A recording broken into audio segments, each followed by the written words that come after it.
역대하 1장 1절부터 6절까지를 제가 읽겠습니다. 다윗의 아들 솔로몬의 왕위가 견고하여 가며 그 하나님 여호와께서 저와 함께하사 심히 창대케 하시니라. 솔로몬이 온 이스라엘의 천부장과 백부장과 재판관과 온 이스라엘의 각 방백과 족장들을 명하여 온 회중과 함께 기브온 산당으로 왔으니 하나님의 회막 곧 여호와의 종 모세가 광야에서 지은 것이 거기 있습니다.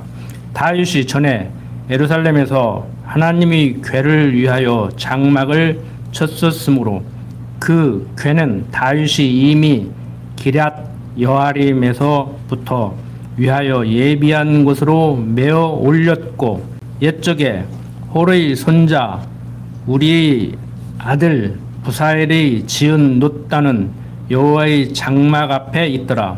솔로몬이 회중으로 더불어 나아가서 여호와 앞 곧 회막 앞에 있는 놋단에 이르러 그 위에 일천 희생으로 번제를 드렸더라. 자, 이스라엘의 왕이 된 솔로몬이 방백들과 족장들에게 명하여 일천 번제를 드렸다고 하는 내용을 방금 읽었습니다. 자, 지난 시간 역대기 상까지 공부하고 오늘부터 역대기 하를 공부해 나가는데 계속 역사적 사건이 이어지는 내용이지 역대기 상과 역대기 하가 단절된 내용은 아닙니다. 굳이 학자들이 이렇게 나눠놨으니까 굳이 나눠서 이해를 한다고 하면은 역대기 상을 통해서 우리는 무엇을 알았느냐 하면은 하나님께서 언약하신 말씀대로 다윗 왕조가 수립되는 내용을 살펴봤습니다. 그러니까 역대기 상 내용은 하나님께서 야곱을 통하여 유다에게 홀이 유다를 떠나지 아니하며 치리자의 지팡이가 그 발사에서 떠나지 아니하시기를 실로가 오시기까지 미치리니 그에게 모든 백성이 복종하리라고 창세기 49장 10절을 통해서 얘기하고 있습니다. 여기에서 실로가 오시기까지 미친다고 하는 얘기는 예수가 그리스도로 오시기까지라는 의미의 말입니다. 그러니까 무슨 얘기냐면은 야곱에게 언약을 했죠. 유다의 홀이 유다를 떠나지 않는다. 예수가 그리스도로 오시기까지 유다 백성들이 즉 유다 지파에서 나오는 그 왕이 이스라엘을 다스려 나가게 될 것이다 라고 얘기한 대로 예수가 그리스도로 오시기까지 이스라엘 12지파 중에서 유다 지파에서 왕이 나와서 다스리는데 백성들은 왕이 있어야 된다고 생각하고 왕을 요구했을 때 하나님께서는 당신을 지금 잊어버려서 당신을 잊고 살기 때문에 그런 생각을 한다고 한번 나를 떠나서 세상 왕을 원하는 이스라엘 백성들 혼쭐 좀 나봐야 된다고 사울을 왕으로 세워서 힘들게 했다가 정말 이스라엘 백성들이 기다려야 될 왕은 그리스도로 오시는 예수님임을 알게 하려고 다윗을 이스라엘의 왕으로 세워줬죠. 아버지한테도 별로 인정을 못 받는 설마 다윗을 세우겠느냐라는 생각을 아버지 이새가 가질 정도로 그렇게 형제들 중에 막내기 때문에 뭐 너무 어려서 그랬는지는 모르지만 별로 이렇게 부각이 안 된 초동목동 다윗을 사무엘 선지자를 통해서 이렇게 기름을 부었죠. 그러니까 역대기 상에서는 하나님이 야곱에게 언약한 대로 유다 지파에서 왕을 세운다고 한 대로 지금 왕을 세워서 이스라엘 나라를 지금 다스려 나간다. 그러니까 이제 다윗 왕조가 시작하죠. 그래서 다윗이 왕이 돼서 국정을 안정시키고 아들 솔로몬으로 하여금 대를 이어서 왕이 되게 하는데, 다윗이 그렇게 짓고 싶었던 성전은 손에 피를 많이 묻혔다고 해서 못 지게 하고 아들 솔로몬으로 하여금 성전을 지키게 지금 하시는 섭리를 해 나가죠. 그러니까 우리는 이것을 통해서 무엇을 알 수가 있느냐면은, 예수가 그리스도로 오심에 대한 모형과 그림자로 다윗 왕국을 세워서 다윗으로 하여금 나라를 다스리게 한다.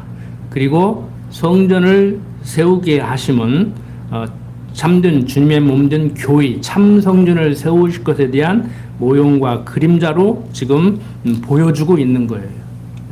이게 지금 역대기서의 전체적인 내용이에요. 그러니까 여러분들은 역대기서를 공부하면서 무엇을 생각해야 되느냐면은, 다윗 왕조가 유지되는 것은 하나님의 언약대로구나. 하나님의 언약하고 언약대로 이루어 나가는 섭리 가운데 다윗 왕조를 유지시키고 성전을 세워서 성전에서 하나님께 제사를 드리게 하는 것은 장차 오실 그리스도를 바라보게 하는 하나님의 섭리구나. 이것을 생각을 해야 돼요. 오늘을 사는 우리가 예수를 믿게 된 것이 여차저차해서 이렇게 믿게 되는 것이구나. 그것을 이제 신약 성경을 통해서 로마서 기자라든지 고린도서 기자라든지 이런 사람들이 이제 계속 얘기를 해주는 거예요. 너희들이 어떻게 해서 예수 믿게 된 건 줄 아느냐. 예수 믿는 거 지금 하나님의 백성이 된 거 네 맘대로 되는 것이 아니고 하나님의 작정과 예정하신 섭리 가운데 되는 것이다. 때로는 예수 믿는 것이 육신의 소욕으로 살아갈 때, 육신을 가지고 살아갈 때 고통스러울 수도 있지만 그것을 기꺼이 받아들여야 된다. 그게 하나님 앞에서 영광이다. 고난을 고난으로 여기지 말고 고난을 세상 말로 표현을 하면은 좀 즐길 수 있어야 된다. 이런 얘기를 해 나가는 거예요. 그러니까 하나님 알면, 성경을 알면은 모든 것이 해결된다고 하는 얘기가 어떤 의미인지 얘기를 잘 아셔야 돼요. 어렸을 때부터 교육학교 선생님들부터 아이들에게 왜 하나님을 믿어야 되는가? 내가 어떻게 해서 하나님을 믿게 된 것인가? 하나님을 믿는다는 얘기는 과연 무엇을 얘기하는가? 하나님을 믿고 살면 어떻게 되는가? 이걸 정확히 얘기를 해줘야 기독교 신앙인으로 살아간다는 것이 뭘 의미하고 어떤 것인지를 알지. 이걸 모르니까 그냥 예수 믿기가 어떻게 힘든지 모르겠다고 이런 소리를 하는 거예요. 그냥 예수님 만나고 예수 믿으면 좋을 줄 알았더니 그게 안 되니까 지치고 낙심하고 떠나고 그러는 거란 말이에요. 똑같아요. 육신을 가지고 성경은 얘기하고 있잖아요. 남자가 부모를 떠나 여자와 연합하여 한 몸을 이룰수다. 이 비밀이 크도다. 이것은 교회에 대해서 얘기한다.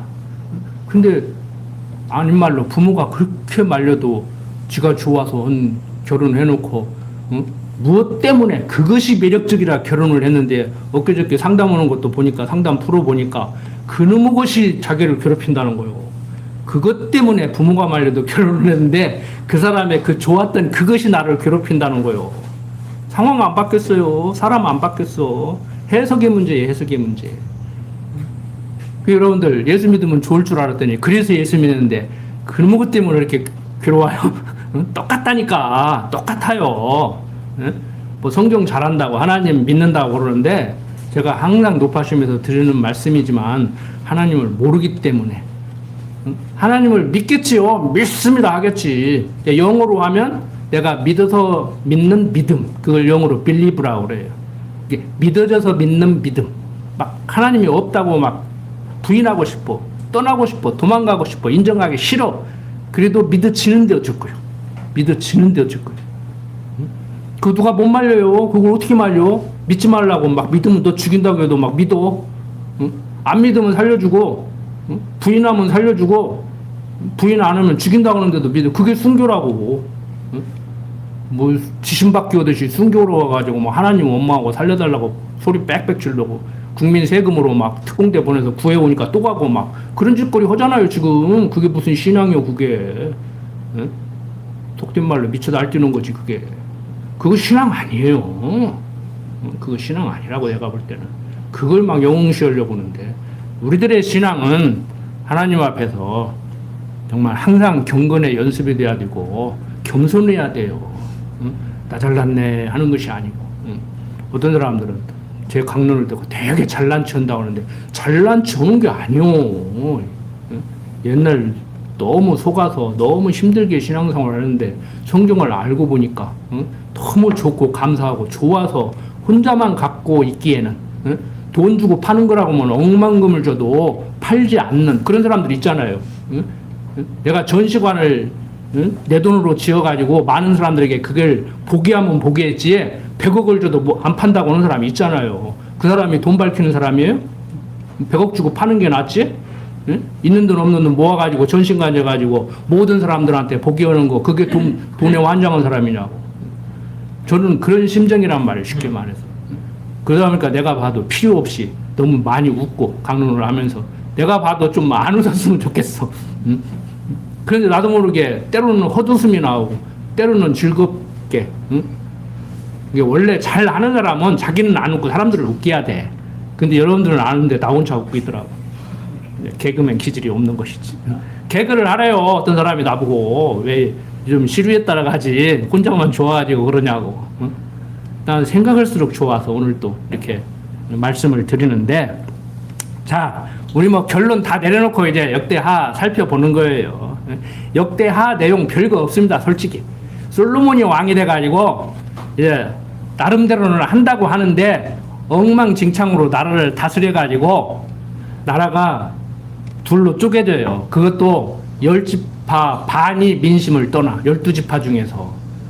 그래서 어려운 가운데 이제 겨우겨우 명맥을 유지해 나가지만 잘하고 못하고를 떠나서 그래도 한 지파 반 남은 그 떠나지 않은 성전을 떠나지 않은 그 백성들을 하나님이 보호하신다. 왜? 그놈의 약속 때문에. 그놈의 약속 때문에.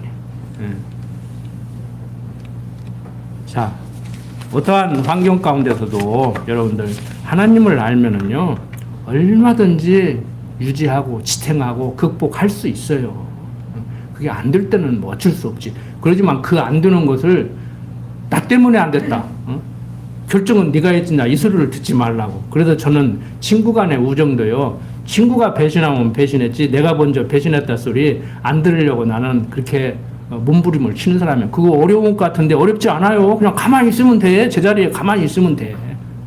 너하고 이제 안 사겨. 얼굴도 보기 싫어. 나한테 전화도 하지 마. 이 소리 할 필요 없어. 때로는 한번 해보고 싶지만 좀 참고 기다리는데 안 오고 그런 마음이지 뭐 본인이 뭐 나 싫다는데 뭐 내가 목맬 필요는 없잖아요. 그 짝사랑한 것도 굉장히 고통스럽더라고. 나도 짝사랑도 해봤지만 그거 미치는 거예요. 아 내가 아무리 좋아도 상대가 싫다는데 많은 거지. 상대가 아무리 좋다고 해도 내가 싫으면 많은 것이고 그런 거 아닙니까? 인간은 상대적 관계를 유지하고 사는데 서로 좋아야 사는 것이지요. 근데 뭐 세상이 어디 그래요? 살다가 보면은 처음에 말했듯이 그것 때문에 그것이 매력이라 결혼을 했는데 살다가 보니까 그 매력이라고 생각하는 그것이 그냥 사는데 너무 괴롭게 해가지고 그것 때문에 또 헤어지겠다고 하는 사람도 있는데 우리 신앙은 그러지는 말자고. 그럴 수 있어요, 신앙도. 그런데 공부를 해보니까 이거 뭐야 기독교가 이런 거였어? 그랬다면 내가 처음부터 접근을 안 했을 건데 라는 생각을 하다가 조금 더 배워보니까 나는 그래서 접근을 했는데 그게 아니고 이거네? 그런데 이게 따지고 보니까 더 매력 있네? 옛날에는 내가 선택을 한 것 같았는데 막말로 부인과 남편은 내가 선택했다고 생각했는데 그것까지라도 그게 아니었네? 기독교 신앙을 내가 받아들이고 싶으면 받아들이고 받아들이기 싫으면 받아들이지 않는 걸로 생각하고 나는 받아들였는데 지금 보니까 그게 아니네. 야 이거 뭐야 이거.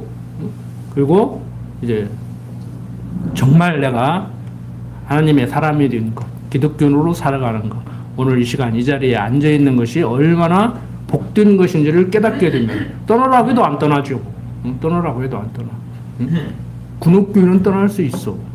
강 목사하고는 너하고는 이제 그만 만나자 하고 떠날 수 있어요. 그런데 하나님은 떠나면 안 되잖아요. 기독교 신앙은 저버리면 안 되잖아요. 한국교회가, 유형교회가, 조직교회가 아무리 썩어 문드러지고 목사들이 아무리 타락하고 부패하고 별짓거리를 다 하고 길거리 나와서 정치적 선동을 하고 별짓을 다 해도 그것 때문에 기독교 신앙은 떠나면 안 되잖아요. 어떤 사람들 막 기독교를 욕하고 막 목사를 욕하는데 좋다 이거야. 목사 욕해도 좋고 기독교를 욕해도 좋고 교회를 욕해도 좋다 이거예요. 그렇지만 그 사람의 신앙이 하나님을 떠난다는 것은 안타깝죠. 안타까워.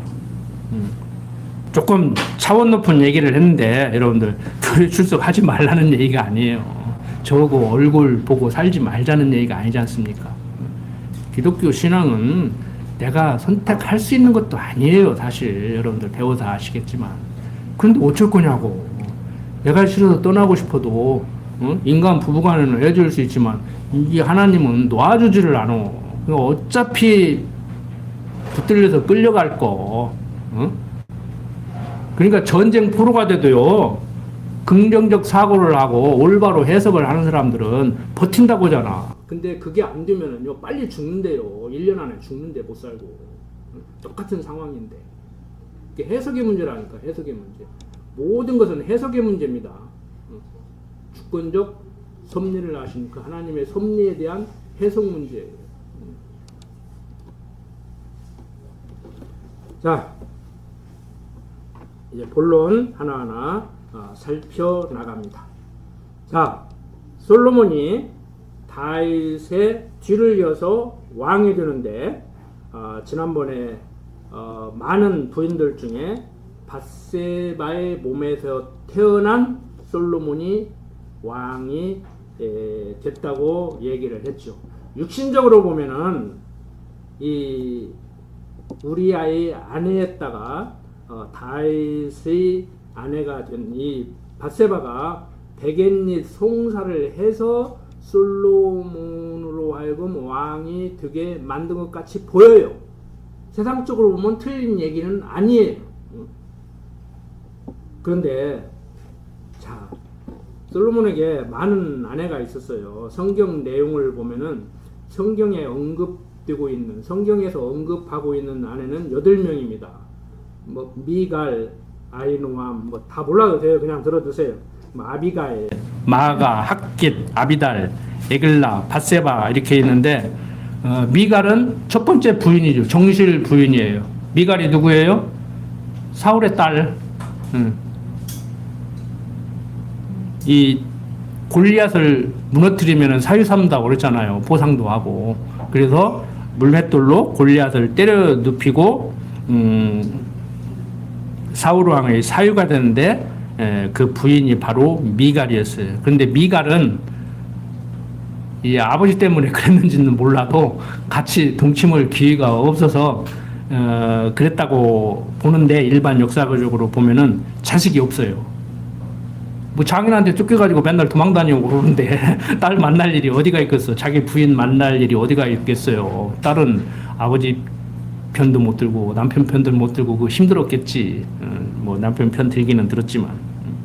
그 다음에 이제 아이노압이라는 부인한테 난 사람은 대표적으로 암논인데 사무엘상 13장 보면은 압살롬의 누이죠. 이 다마를 사랑함으로 인해서 형제들에게 피살당하는, 근친상간을 해가지고 피살당하는 일이 일어납니다. 그 다음에 이제 아비가일은 뭐 길랍을 낳는데 뭐 이 사람은 여러분들 뭐 누군지도 잘 모르지요. 그 다음에 마아가라는 여자가 난 사람은 압살롬인데 반란 일으키죠. 그리고 이제 그 다음 핫깃이라는 여자에게서 난 아들이 아도니아인데 여기도 마찬가지 반란을 일으킵니다.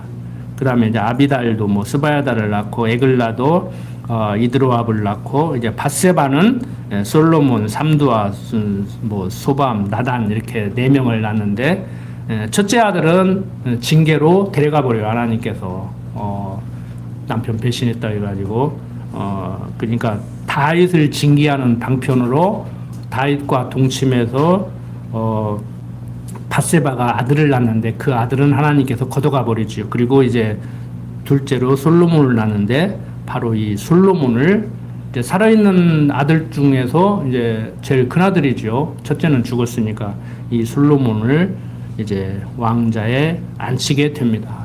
육신적으로 보면은 백엔이 송사를 해서 앉혔다고 해도 뭐 틀린 말은 아니에요. 일반 역사적으로 보면은 실제 백엔이 송사를 했으니까 어떻든 간에 이 솔로몬이 이제 이스라엘의 왕이 돼서 나라를 다스려 나간다 하는 것이 역대하 1장에서 얘기하고 있는 내용입니다. 그래서 이제 9장까지 내용은 솔로몬 왕국이 어떻게 번영해 나가는가.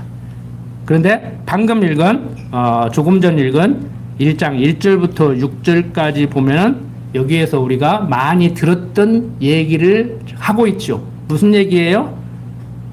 솔로몬이 방백들과 족장들에게 명해서 모세가 만들었던 모세 시대에 이제 생기게 된 그 장막에 가서 제사를 드리는 거예요.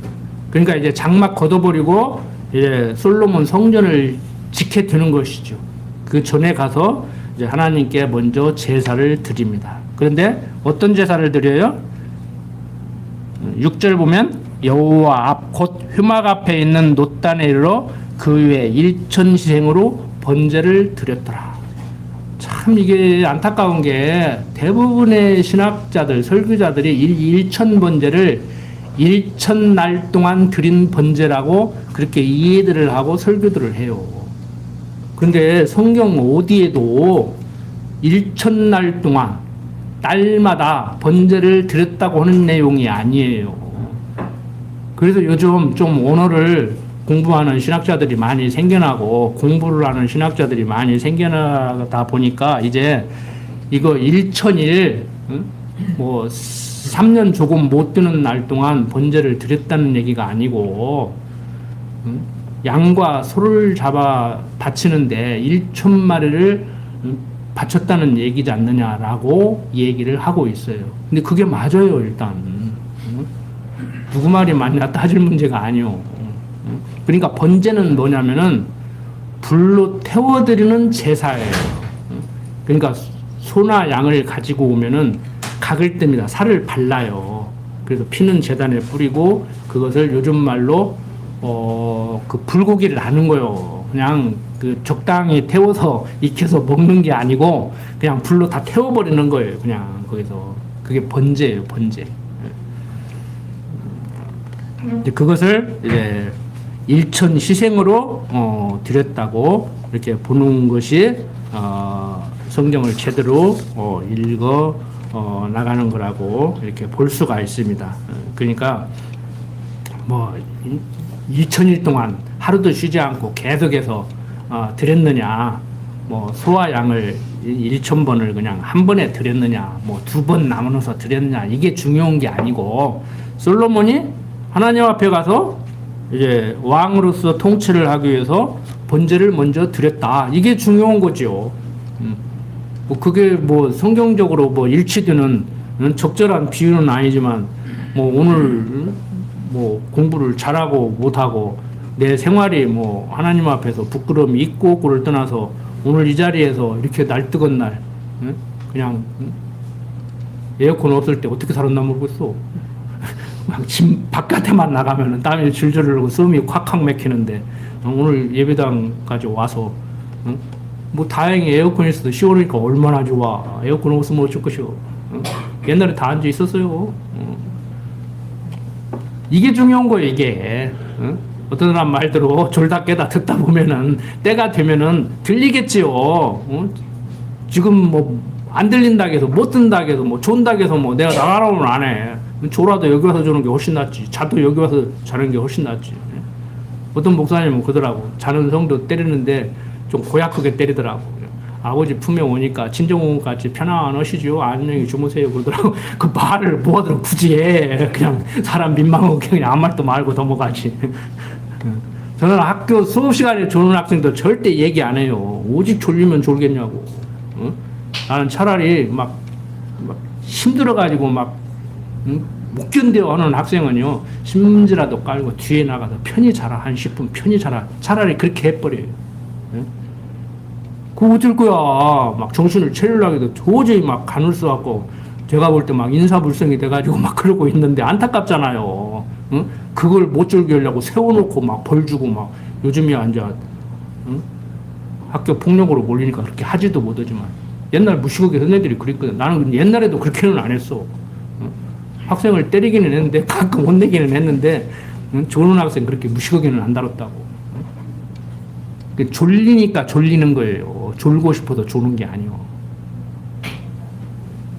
졸리면 어떻게 해야 돼요? 몸에서 얘기를 하는 거야. 너 좀 자라. 내 몸 좀 재워라. 그런데 요즘 학생들, 부모님들부터도 막 참으라고 하는데 뭘 참어. 졸리면 자고, 배고프면 먹고. 공부는 하고 싶을 때 해요. 10분으로 들어 집중해서 해야 공부를 하든지 말든지 하지. 그래서 제가 우스갯소리로 그러잖아요. 책상 앞에 오래 앉아있다고 공부 잘하는 건 아니다. 가방 크게 쌓고 다닌다고 공부 잘하는 것 아니다. 학교 열심히 쫓아다닌다고 공부 잘하는 것 아니다.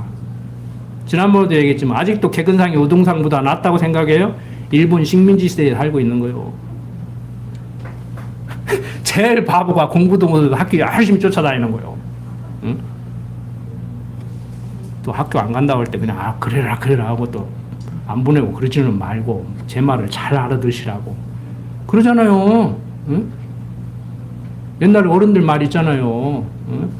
지게 짊어지고 막 장에 가. 그 두엄을 짊어지고 그 왜 가냐 그러니까 다른 사람들이 다 장에 가니까 나도 가야 될 것 같은데 갖고 갈 건 없고 두엄이라도 짊어지고 갔다는 거예요. 그렇게 사는 사람이 생각으로 많아요. 현대인들 중에. 응? 언론의 자유 속에 언론에 자기도 모르게 끌려가면서 그렇게 산다고. 응? 너 왜 그러는데 그러면 몰라. 다른 사람들 다 그러니까 나도 그러는 거예요. 응? 그러니까 주식이 뭔지도 모르면서 주식 사면 돈 번다니까 벌고. 응? 주식 지수가 막 올라가니까 사면 다 돈 벌 것 같아요? 주식 지수가 뭔지 알아요? 모르는 분들을 위해서 제가 잠깐 설명을 해드릴게요. 오늘 100주가 팔렸는데 그게 거래량에 돈으로 따지니까 1000만 원이야. 그럼 1000만 원 나누기 100 하면 그게 질수예요. 오르는 게 팍 오르고 떨어지는 게 있고 그냥 오르도 않고 떨어지도 않고 그러는 게 있어. 그러니까 오르는 거 산 사람은 돈 버는 거요. 떨어지는 거 사는 사람은 망하는 것이고. 계속 오를 줄 알고 샀는데 갑자기 어느 날 퍽 떨어지면 그냥 망하는 거예요.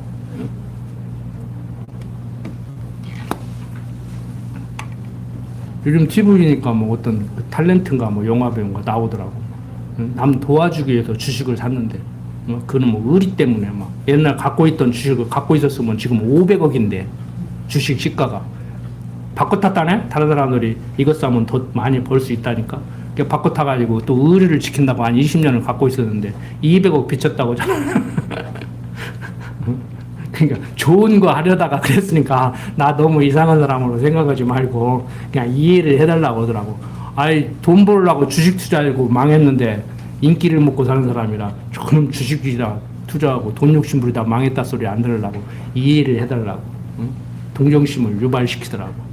맞아요. 돈 좀 벌기 위해서 샀으면 어때? 다 돈 벌기 위해서 사는 거 아니요?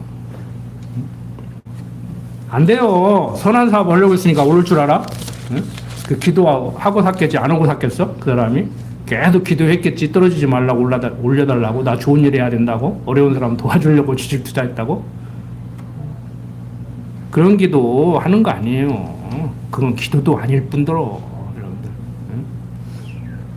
그러니까 기도할지 모르면 조용히 기다리시라니까. 희망사항으로 품고 주님 이렇게 해주셨으면 좋겠는데 좀 해주시면 안 되겠냐고 조용히 기다리시라고. 맨날 믿습니다 막 해주십시오 달달 볶지 말고. 자, 번제 드렸어요. 잘한 거예요. 누가 뭐라 해도 잘한 거예요. 1000일 동안을 드렸으면 어떻고 1000마리를 하루 동안에 드렸으면 어떻고. 그게 중요한 게 아닌 거요. 이유 불문코 왕이 돼서 먼저 하나님 앞에 번제를 드린 것 누가 뭐라해도 잘 했어요. 7절부터 13절 보세요. 이 밤에 하나님이 솔로몬에게 나타나서 이제 번제를 드리니까 그날 하나님께서 나타난 거예요. 지금 꿈 얘기입니다. 꿈 얘기예요. 이 밤에 하나님이 솔로몬에게 나타나서 이르시되 내가 내게 무엇을 줄고 너는 구하라. 솔로몬이 하나님께 여짜오되 주께서 전에 큰 은혜를 나의 아비 다윗에게 베푸시고 나로 대신하여 왕이 되게 하셨사오니 여호와 하나님이여 원컨대 주는 내 아비 다윗에게 하신 것을 이제 굳게 하옵소서. 주께서 나로 땅의 티끌같이 많은 백성의 왕을 삼으셨사오니 주는 이제 내게 지혜와 지식을 주사 이 백성 앞에서 출입하게 하옵소서. 이렇게 많은 주의 백성을 누가 능히 재판하리이까. 하나님이 솔로몬에게 이르시되 이런 마음이 내게 있어서 부나 재물이나 존영이나 원수의 생명 멸하기를 구하지 아니하며 장수도 구하지 아니하고 오직 내가 너로 치리하게 한 내 백성을 재판하기 위하여 지혜와 지식을 구하였으니 그러므로 내가 내게 지혜와 지식을 주고 부와 재물과 존영도 주리니 너희 전의 왕들이 이 같음이 없었거니와 너희 후에도 이 같음이 없으리라. 이에 솔로몬이 기브온 산당 흠악 앞에서부터 예루살렘으로 돌아와서 이스라엘을 시리하였더라고 얘기를 하고 있습니다. 솔로몬이 번제를 드리던 밤에 하나님께서 솔로몬에게 나타나셔서 내가 내게 무엇을 줄고 너는 구하라고 말씀하셨습니다. 열왕기상 공부할 때 이미 배우신 내용이에요. 분명히 이 내용만을 보면은 그 모든 것을 다 제껴두고 이스라엘의 왕으로서 백성들을 지혜롭게 다스리기 위해서 지혜를 달라고 했을 때 하나님께서는 칭찬을 하면서 지혜를 주셨고 지혜뿐만이 아니고 구하지도 않은 부와 재물도 더해서 주셨습니다. 이 자체를 부인하는 건 아니에요. 그런데 열왕기서 공부할 때 말씀을 드렸죠. 성경 전체를 이해를 하다가 보면은 하나님이 지혜를 구한다고 칭찬하고 지혜뿐만이 아니고 부와 재물도 주셨는데 이것은 의미적으로 생각을 하면은 의미적으로 해석을 해보면은 그래 네가 이스라엘의 왕이기 때문에 나라를 잘 다스려야겠나? 아나 한번 해봐라. 내가 지혜만 주겠냐? 참 기특하다. 생각은 기특하다. 내가 지혜만 주겠냐? 구하지 않은 부와 재물도 줄게. 한번 해봐. 한번 해봐. 이런 의미로 줬다고 말씀을 드렸잖아요. 응?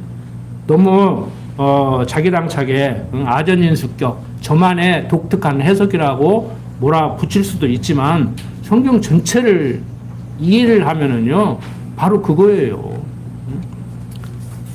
자, 전도서 2장을 한번 보겠습니다.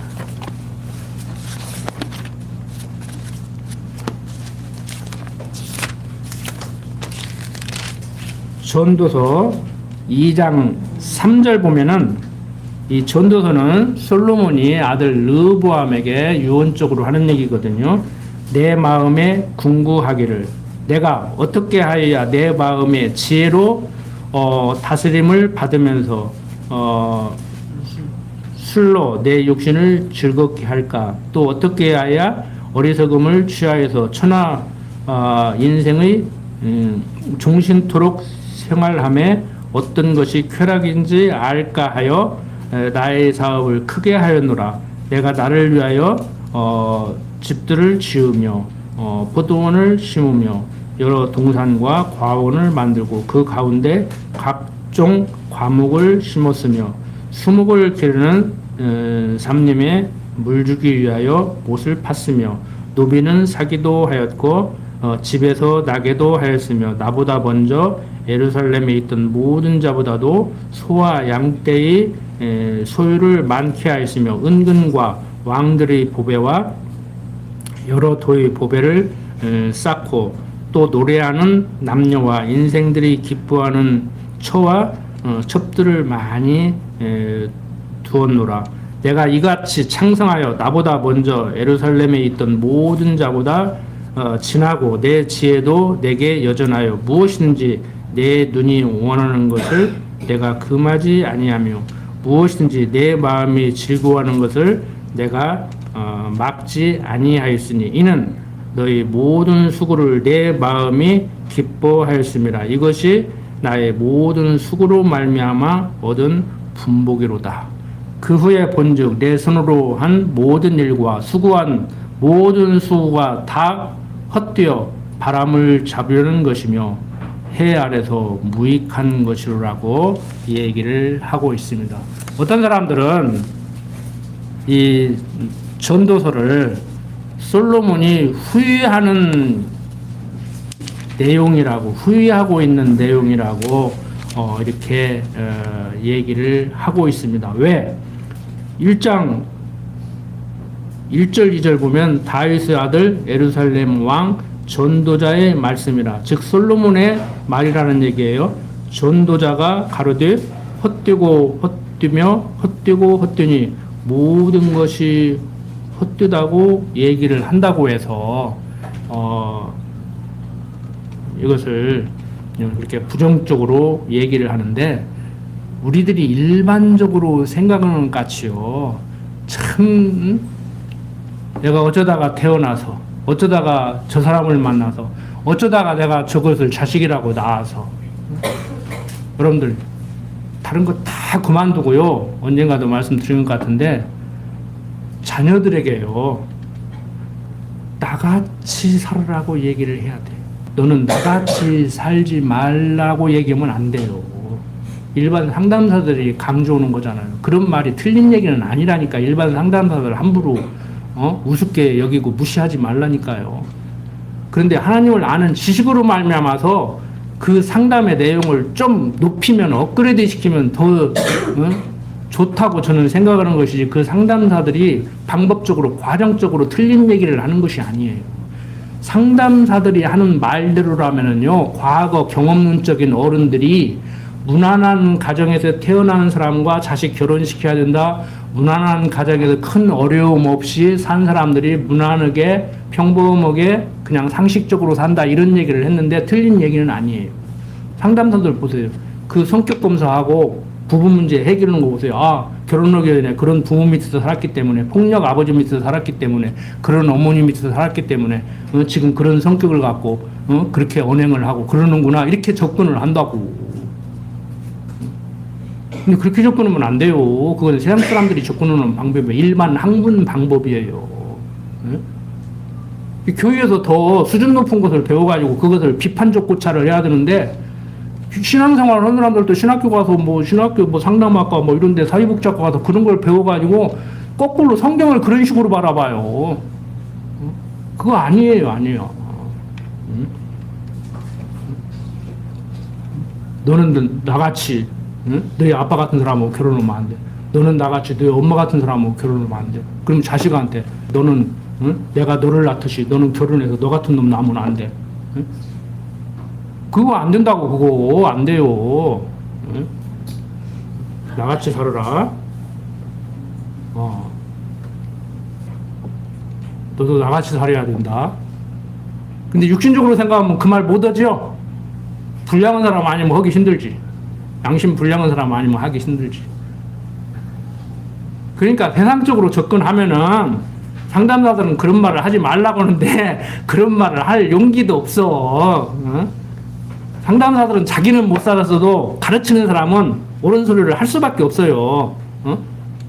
그러니까 정치인들이 니나 똑바로 해라, 설교자들이 설교하면 니나 똑바로 해라, 너도 못 하면서 그러냐 그러는데, 아 나도 못 하면 그러면 내가 못 하니까 그러면 나같이 엉망으로 살아라고 할 거냐고. 정치인들이 뇌물 받으면서 나같이 뇌물 받고 살아라고 할 거냐고.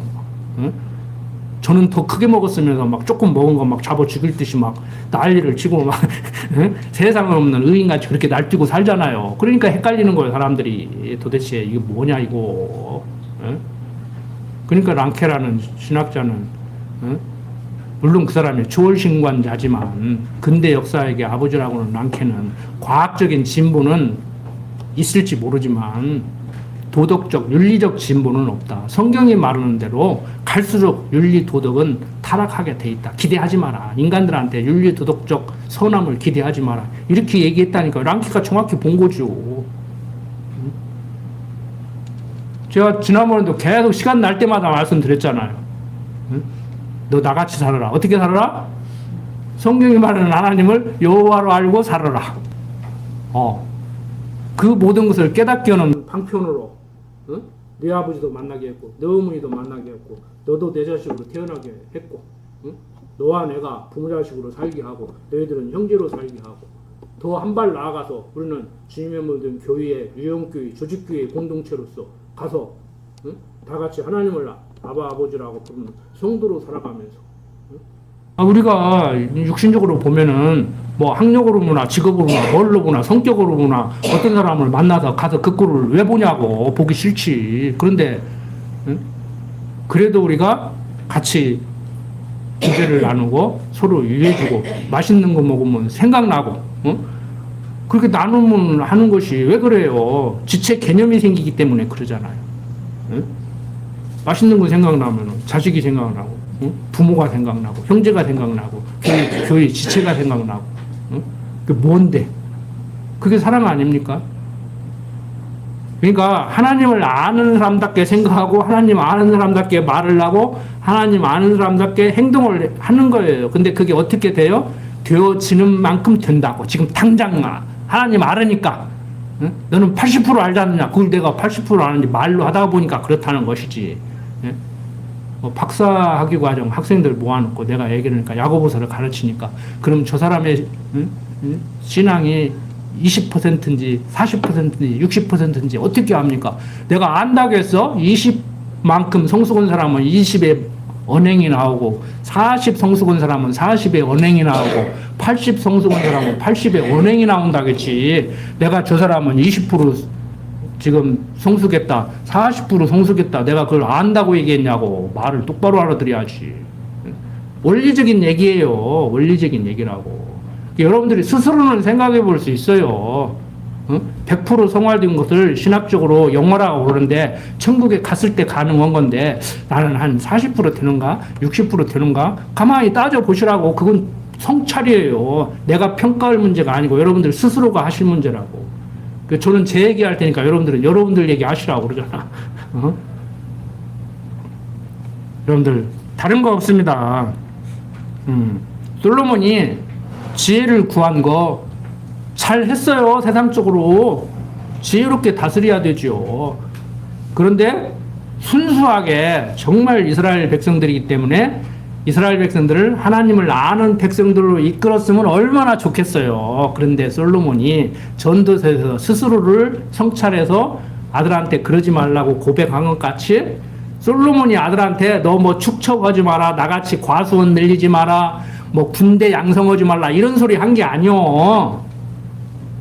세상 사람들 같으면 그런 얘기를 했어야지요. 그런데 전도서 전체를 통해서 하는 얘기는 야, 내가 왕으로서 나라를 잘 다스리고 잘한다 소리 들으면서 또 거기에 첨부해가지고 잘 다루려고 막 포도원도 넓히고 막 이렇게 했는데 알고 보니까 깨닫고 보니까 다 부질없는 짓이고 내가 나라를 잘 다스리려고 해본 것까지라도 그래서 지혜를 구한 것까지라도 부질없는 짓이고 하나님을 여호와로 알고 사는 게 인생의 목표가 되어야겠더라.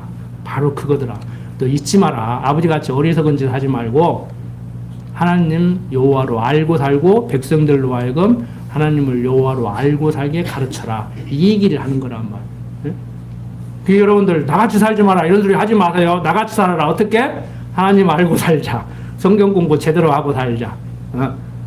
너 아버지 같은 사람 만나지 마라. 너 어머니 같은 사람 만나지 마라. 이런 소리 하면 안 돼요. 아빠는 그래, 엄마는 그래. 뭔 소리 하고 있어? 네 아버지가 돈 벌어다 주니까 공부하지. 뭔 소리 하고 있어? 너 엄마가 밥 해주니까 먹고 살지. 남편하고 싸울 때 싸우더라도 그런 자식은 혼내. 자식하고 싸움한다고. 자식이 싸움의 대상이요? 교육의 대상이지. 훈계의 대상이지. 싸움다 소리 하지 마요. 일단 말부터 고치라고. 사고가 안 바뀌니까 말이 안 바뀌는 거예요. 무슨 자식하고 부모하고 싸우기는. 응? 뭐 훔치건 뭘 하든지 아무리 가정폭력 뭐 아동폭력 해도 회초리로 종아리를 피나오게 하면 두드러 패버리든지. 응? 나는 지금도 맞을 만한 짓을 하면 때릴 만한 일 있으면 때려야 된다고 생각하는 사람이요. 내가 재평할까 봐서 못 때릴 것 같아요? 은경이한테도 지금도 막 네가 마흔 넘었지만 한번 혼날래? 막 그러니까 지금도 엄포를 넣었는데 뭐 안 때리지. 마흔 넘으면 때려서 말 듣겠어. 하나님한테 맞는다니까 나한테 맞는 게 아니고. 저는 때려도요 불황무식하게 그렇게 죽게 안 때려요. 군대 생활할 때도 훈련시킨다고. 엊그저께도 또 하나 잡았잖아. 이 더운 날 무슨 무장고부를 시켜. 응? 이제 온 신병 이틀밖에 안 되는데 무슨 놈은 얼차례 시킨다고 무장고부를 시켜고 나머지 귀한 자식 죽이냐고. 응? 난 군대 생활할 때요 꾀병부려도 100% 꾀병인데도 그냥 속아주라고 그랬어요. 응? 그러면 99번 엄살 부렸는데 한 번에 진짜면 어떻게 할 거냐고. 응? 나머지 귀한 자식 죽이지. 응? 몰라서 속는 게 아니고 속아주라고 그랬다고. 잘못하면 죽인다. 귀한 집 자식.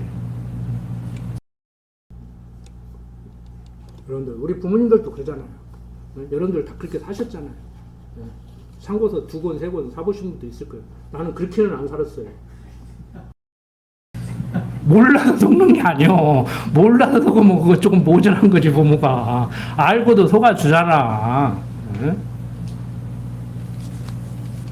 여러분들 너무 인생 복잡하게 살지 말고 사는 방법은 지난번에도 말씀드렸다시피 세상 사람들이나 그냥 거기가 거긴 것 같이 지지고 볶고 사는데 올바로 해석을 하고 올바로 가치관을 정리하고 말과 행동을 내가 부족할 때 부족하더라도 최소한 자식들이 볼 때 우리 엄마노도 하려고 진짜 몸부림친다. 저 약한 체력에 저 능력도 안 되는데 우리 먹여 살리려고 진짜 땀 뻘뻘 흘리는구나. 우리 아빠 진짜 애쓰고 있구나. 이런 생각만 가지면 효자 돼요. 어떻게 100% 다 보여요? 응? 저는 은행이 뭐 일치해서 뭐 성경을 100% 알아서 행동이 모범돼서 가르칩니까? 아니잖아요. 우리 같이 얘기하고 같이 토론하고 나누자고. 해석이 잘 안 되면 해결이 안 되면 모아서 세미나 안 하니까. 응? 기도드립시다. 아버지 하나님, 세상 살아가면서 많은 어려움을 느낍니다. 육신이 연약합니다. 우리 스스로 자신의 모습을 잘 알고 있습니다. 그때마다 말씀 생각나게 하셔서 솔로몬이 일평생을 살아가면서 깨달았던 것, 아들 르호보암에게 하나님을 여호와로 알고 사는 것이 가장 가치로운 것이라는 것을 말해준 것 같이 우리도 자녀들에게 솔로몬이 아들에게 했던 것 같은 유언을 하고 세상을 떠날 수 있는 그러한 믿음의 사람으로 성숙시켜 주시옵소서. 육신이 연약합니다. 갈 길을 잃고 방황할 때 강한 팔로 붙들어서 함께 하시면서 인도하여 주시옵소서. 부족한 종 예수님 이름으로 기도드립니다. 아멘.